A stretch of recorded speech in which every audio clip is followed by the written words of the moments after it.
not to be? That is the question.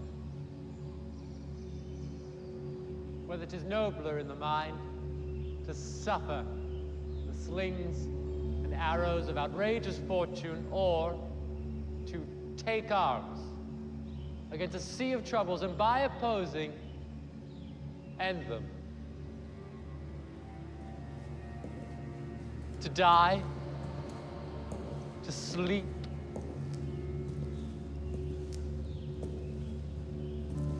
no more.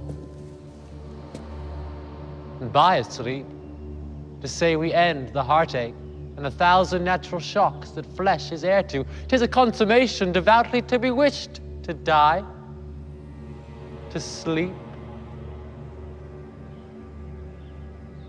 perchance to dream. Aye, there's the rub. For in that sleep of death, what dreams may come when we have shuffled off this mortal coil must give us pause. There's the respect that makes calamity of so long life, for who would bear the whips and scorns of time?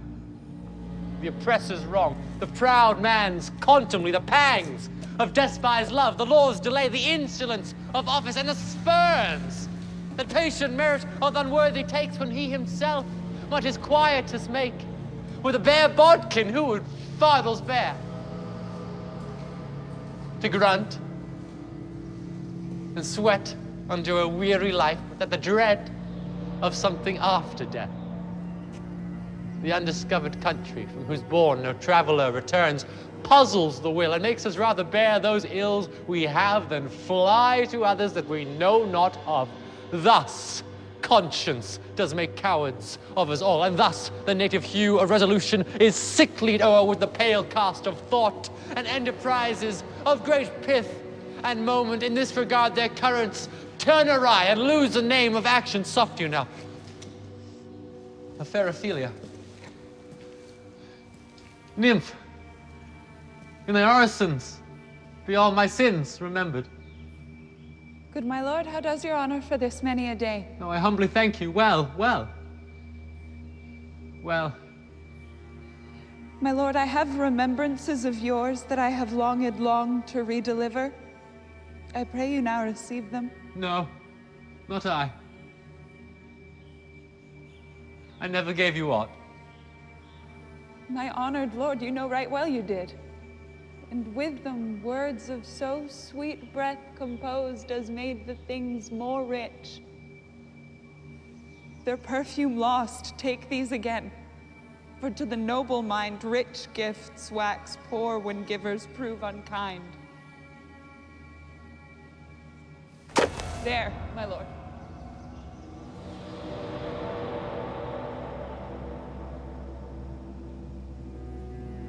Are you honest? My lord? Are you fair? What means your lordship? That if you be honest and fair, your honesty should admit no discourse to your beauty. Could beauty, my lord, have better commerce than with honesty? Aye, truly. For the power of beauty will sooner transform honesty from what it is to a bawd than the force of honesty can translate beauty into his likeness. This was sometime a paradox, but now the time gives it proof. I did love you once. Indeed, my lord, you made me believe so. No, you should not have believed me. For virtue cannot so inoculate our old stock, but we shall relish of it. I loved you not. I was the more deceived. Get thee to a nunnery.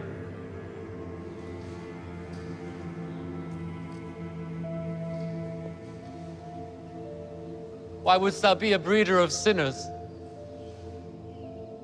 I am myself indifferent, honest, but yet it were better that my mother had not borne me. I am very proud, revengeful, ambitious, with more offenses at my beck than I have thoughts, to put them in imagination, to give them shape or time, to act them in. What should such fellows as I do, crawling between earth and heaven? We are arrant knaves all, Believe none of us. Go thy ways to a nunnery.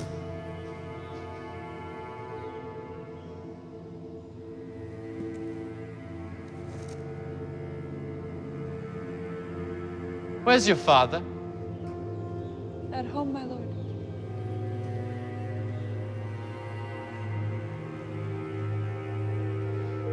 Let the doors be shut upon him, that he may play the fool nowhere but in his own house. Farewell! Oh, help him, you sweet heavens. If thou dost marry, I'll give thee this plague for thy dowry. Be thou as chaste as ice, as pure as snow. Thou shalt not escape calumny. Get thee to a nunnery. Farewell! Or if thou wilt needs marry, marry a fool, for wise men know well enough what monsters you make of them. To a nunnery go, and quickly to farewell. Heavenly powers restore. No, I have heard of your paintings too, well enough. God has given you one face, and you make yourselves another. You jig and amble, and you lisp.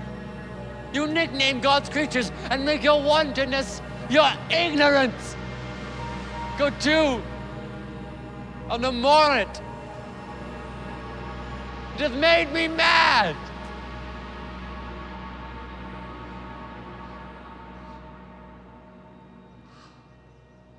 I say we will have no more marriage. Those that are married already, all but one, shall live.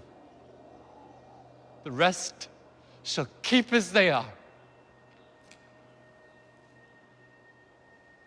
To a nunnery.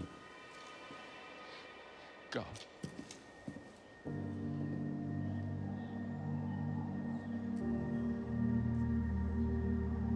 Oh, what a noble mind is here o'erthrown. The courtiers, soldiers, scholars, eye, tongue, sword, the expectancy and rose of the fair state, the glass of fashion and the mold of form, the observed of all observers, quite down. And I, of ladies most deject and wretched, that sucked the honey of his musicked vows, now see that noble and most sovereign reason like sweet bells jangled out of tune and harsh, that unmatched form and stature of blown youth, blasted with ecstasy. Oh, woe is me, to have seen what I have seen, see what I see.